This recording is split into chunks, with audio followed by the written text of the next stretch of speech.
계속해서 사도행전을 이야기를 다루고 있습니다. 지난주에는 예수님을 만났던 바울의 이야기를 함께 나누었습니다. 오늘도 그 이야기를 계속 이어갈 텐데요. 바울은 교회를 박해하는데 앞장섰던 사람입니다.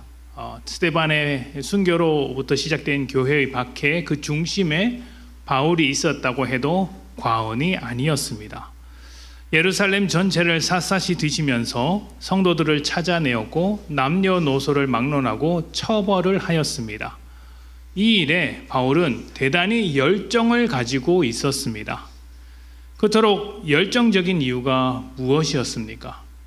바울이 볼 때 예수님과 예수님을 따르던 무리들이 하나님을 모독하는 잘못된 죄인들이라고 생각했기 때문이었습니다. 그래서 예수는 그들의 우두머리였던 예수는 저주를 받아 십자가에 달려 죽었고 또 여전히 그들을 따르고 있는 무리들 역시 예수의 길을 따라 죽어 마땅하다고 본 것이죠. 그러나 그렇게 열정적이었던 자기 신념이 잘못된 신념에 불과했다는 사실이 부활하신 예수님을 만남으로 인해서 크게 다가왔습니다. 바울의 심정이 어땠을까요? 삶이 뿌리부터 흔들리는 경험을 하게 되었습니다.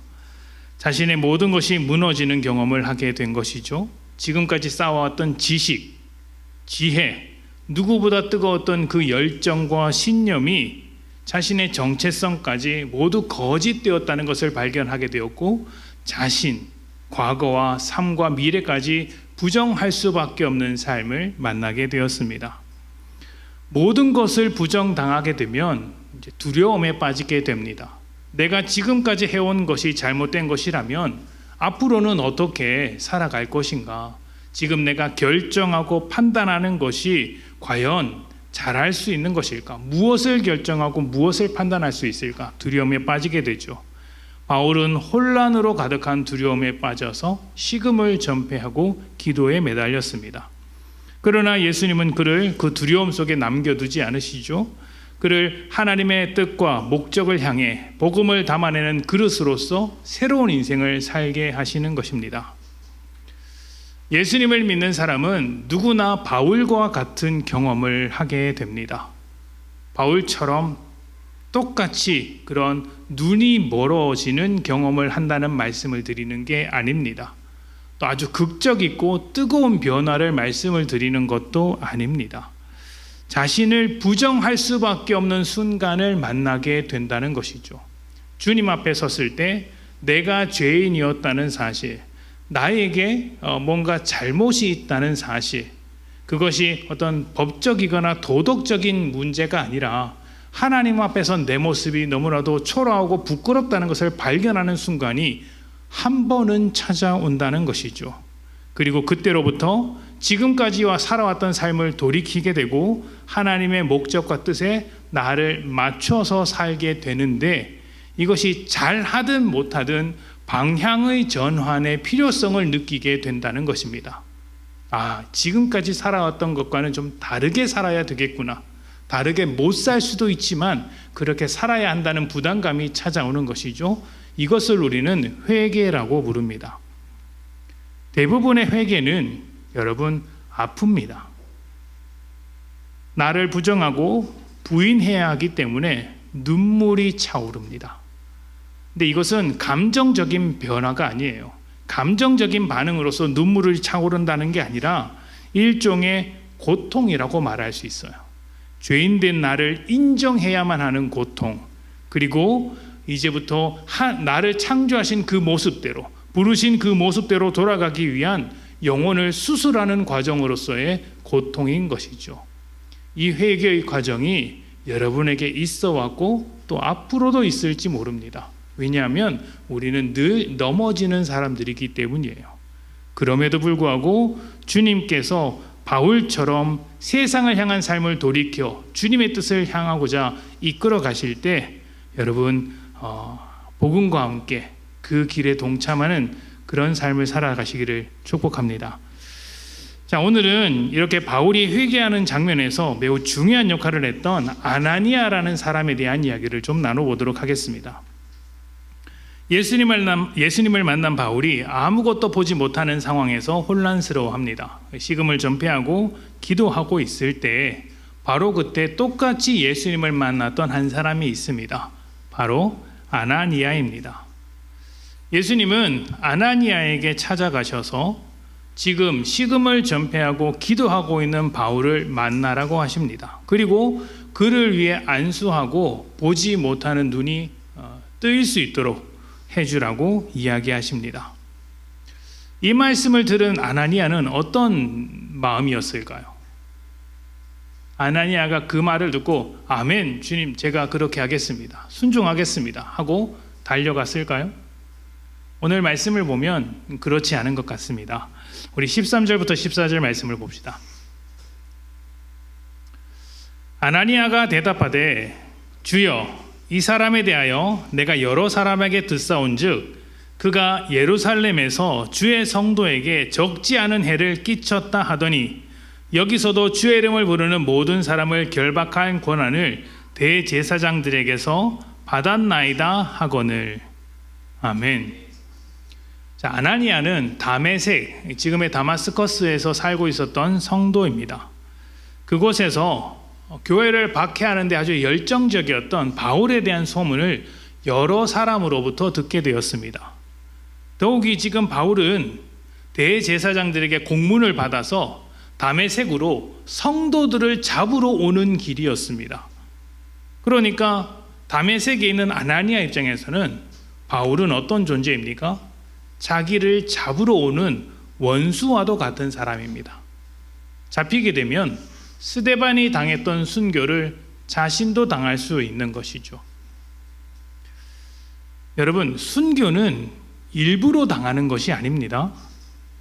순교를 목적으로 신앙생활하는 것은 조금 잘못된 신앙생활이라고 할 수 있습니다. 피할 수 없는 상황에서 복음을 포기하지 못해서 순교를 할 수밖에 없는 것이지 순교가 목적인 믿음 생활은 조금 잘못된 방향으로 가는 것입니다. 바울도 위험한 순간을 피해서 복음을 전하고 다녔습니다. 위험한 순간이 있으면, 어려운 순간이 있으면 피해가는 것도 현명한 것이죠. 아나니아 입장에서 상식적인 판단을 내린다면 바울을 피하는 것이 당연한 일입니다. 자신을 잡으러 오는 바울에게 굳이 다가갈 필요가 없겠죠. 그래서 예수님의 부르심 앞에서 주저하고 있는 아나니아의 모습은 어쩌면 너무나도 당연한 모습일 수 있습니다. 내가 소문을 들었습니다. 바울에게 가면, 나를 잡으러 오는 그 바울에게 나아가면 내가 어떻게 될지 어떻게 합니까? 아나니아 역시 예수님을 만났던 바울처럼 어떤 두려움을 느끼고 있었던 것입니다. 자, 그런데 바울이 가졌던 두려움과 아나니아가 가졌던 두려움은 그 성격이 좀 다릅니다. 바울의 두려움은 무너져버린 자신의 삶과 미래에 대한 두려움이었습니다. 지금까지 살아왔던 삶, 자기의 정체성이 통째로 부정당하는 두려움이었어요. 그런데 아나니아의 두려움은 내가 주의 말씀에 순종했을 때 찾아올 그 결과에 대한 두려움이었습니다. 주님께서 가라고 해서 갔을 때 나에게 피해가 일어나면 어떡하지? 내 신변에 문제가 생기면 어떡하지? 내가 막심한 손해를 입으면 어떡하지? 라는 두려움을 안고 있었던 것이죠. 이러한 결과에 대한 두려움이 순종을 불안하게 만들었던 것입니다. 아나니아는 지금 예수님의 말씀을 듣지 못해서라거나 그 뜻을 이해하지 못해서 순종하지 못한 게 아닙니다. 그 말씀에 순종했을 때 일어날 위험해 보이는 결과가 두려웠던 것이죠. 많은 성도들이 순종 앞에서 주저하는 이유가 바로 여기에 있습니다. 하나님의 뜻이 무엇인지 몰라서가 아니라 알고 있음에도 그 뜻을 따라가는 길, 그 결과를 감당하기 두려워서 혹은 감당하기 싫어서 주의 말씀에 순종하지 않는 경우가 많이 있죠. 그렇게 해서 무슨 변화가 있겠는가? 내가 어떻게 저 원수 같은 사람 앞에 서야 하겠는가라는 불안감과 두려움이 나를 사로잡고 있는 것입니다. 자, 그런데 바로 그때 우리의 마음속에 두려움이 찾아오고 미래에 대한 불안감이 가득할 때 주님께서 우리의 마음을 안심시켜 주신다면 얼마나 좋을까요? 또 이 순간 아나니아가 그 두려움 속에서 헤매고 있을 때 주님께서 아나니아의 마음에 안심을 심어 주신다면 얼마나 좋을까요? 여러 가지 경험들을 미리 하게 해주시고 바울의 변화된 모습을 미리 보게 해주시고 그래서 천천히 나아가게 하신다면 얼마나 좋을까요? 그런데 예수님은 그렇게 하지 않으시는 것 같아요. 말씀을 계속해서 보겠습니다. 15절과 16절입니다. 아나니아의 심정으로 이 말씀을 한번 들어보십시오. 주께서 이르시되 가라. 이 사람은 내 이름을 이방인과 임금들과 이스라엘 자손들에게 전하기 위하여 택한 나의 그릇이라. 그가 내 이름을 위하여 얼마나 고난을 받아야 할 것을 내가 그에게 보이리라 하시니. 아멘. 예수님께서 아나니아에게 하신 말씀 그 첫 마디가 무엇입니까? 가라입니다. 가라. 여러분, 아나니아가 지금 두려워하고 있습니다. 근데 그 마음을 이해해 주시거나 만져주지 않으시고 일단 무턱대고 가라라고 말씀하세요. 그리고 예수님께서 하시고 있는 말씀이 뭐냐면 아나니아에 대한 이야기는 별로 없습니다. 무슨 이야기만 하고 계세요? 바울에 관한 이야기만 하고 계세요. 아나니아가 가지고 있는 이 두려움은 예수님께서 그다지 신경 쓰지 않는 것처럼 보이더라는 것이죠. 예수님은 얼마나 안전한지, 얼마나 위험한지, 위험이 있는지 없는지조차 말씀하지 않으셨습니다. 그저 바울을 어떻게 사용할 것인지를 알려주시며 아나니아를 자신이 가지고 있는 그 두려움 속으로 계속 밀고 계셨던 것입니다. 그렇다면 아나니아에게는 한 가지밖에 없습니다. 위험하고 불안한 상황에도 두려움에도 불구하고 주님을 따라갈 수 있느냐, 주님의 부르심을 따라가겠느냐 하는 것이죠. 이 결단만이 남는 것입니다. 그리고 이것은 자신의 경험과 기억, 그리고 자신이 그려볼 수 있는 모든 시나리오와 자신이 처한 상황과 두려움, 그것보다 훨씬 더 나를 통해 일하시겠다고 하시는 그 주님의 부르심을 신뢰할 수 있느냐 하는 문제로 이어지는 것이에요.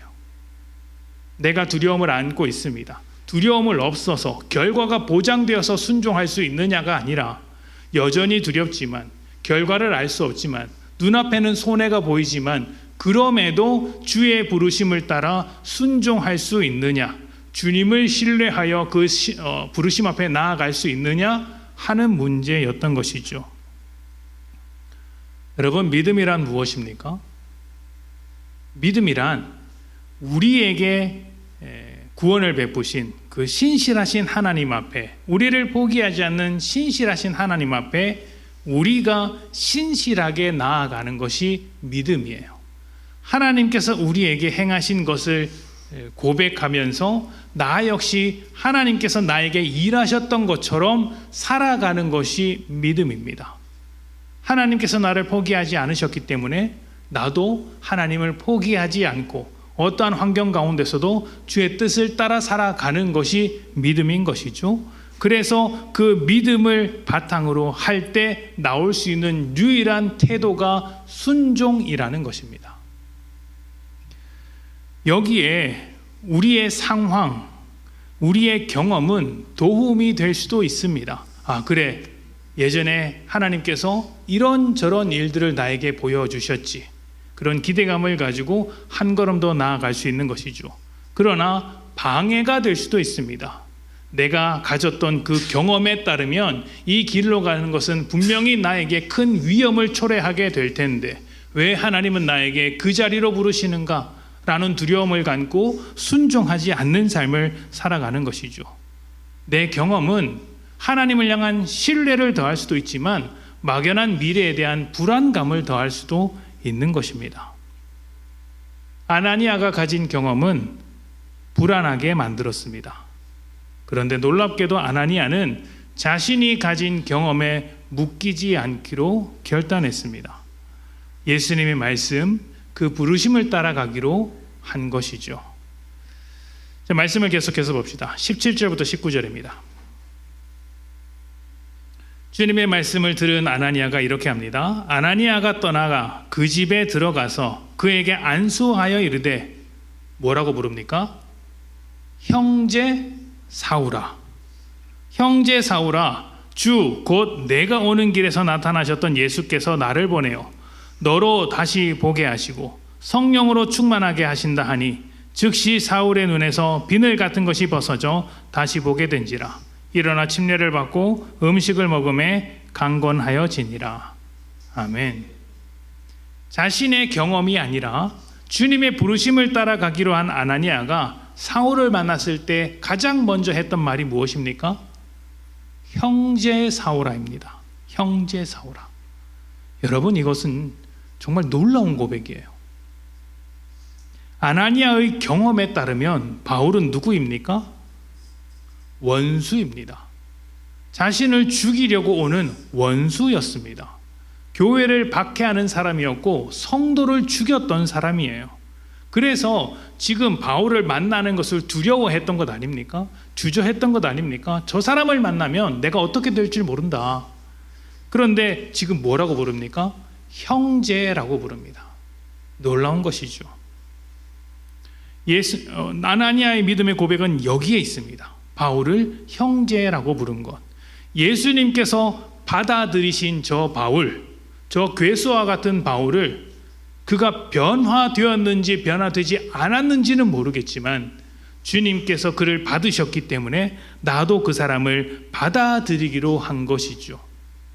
자신의 경험보다 예수님의 말씀을 더 신뢰하기로 한 것입니다. 어떻게 되었습니까?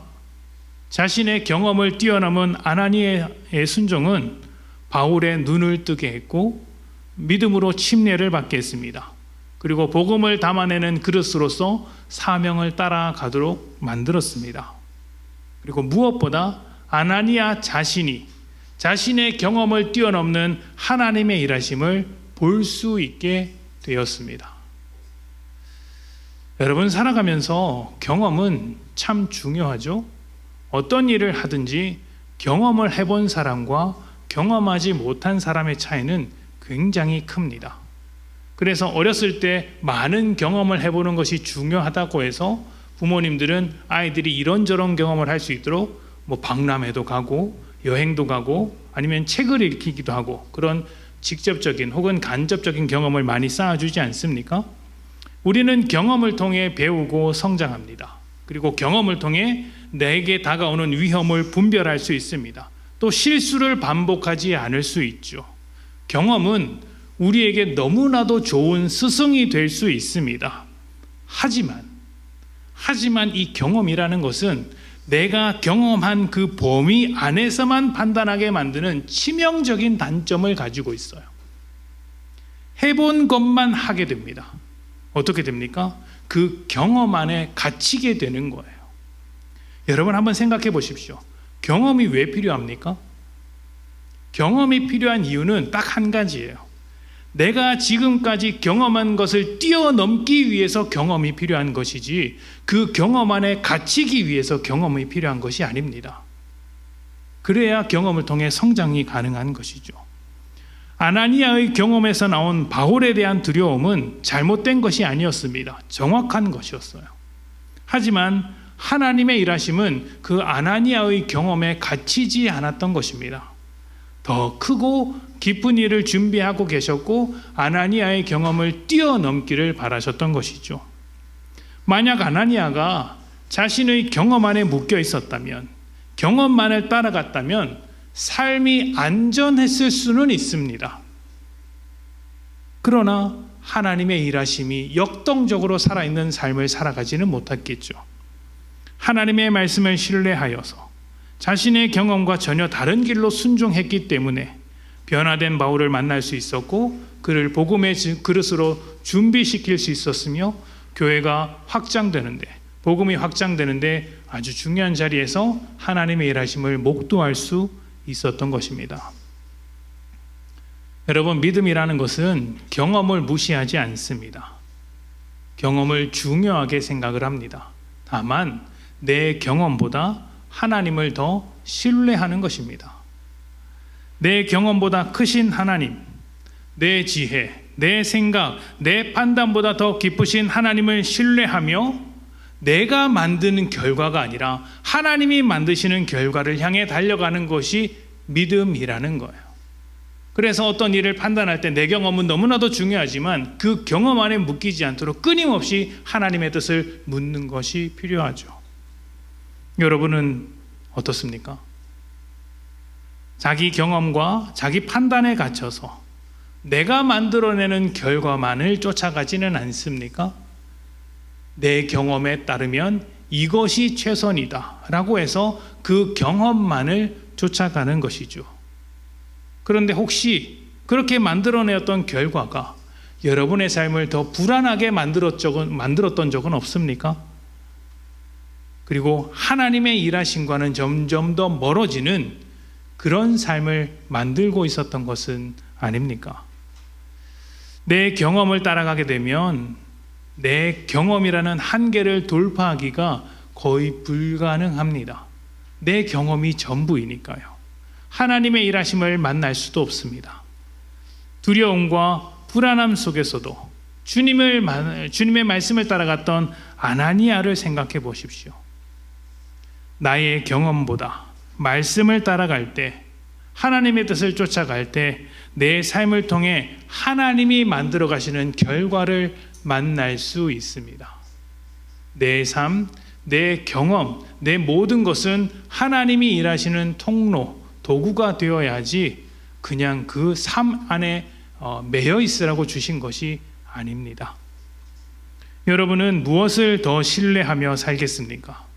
여러분의 경험입니까? 아니면 하나님의 뜻입니까? 경험이라는 한계를 넘어 말씀에 순종함으로써 하나님이 만드시는 결과를 쫓아가는 복된 여러분 되시기를 축복합니다. 함께 기도하겠습니다.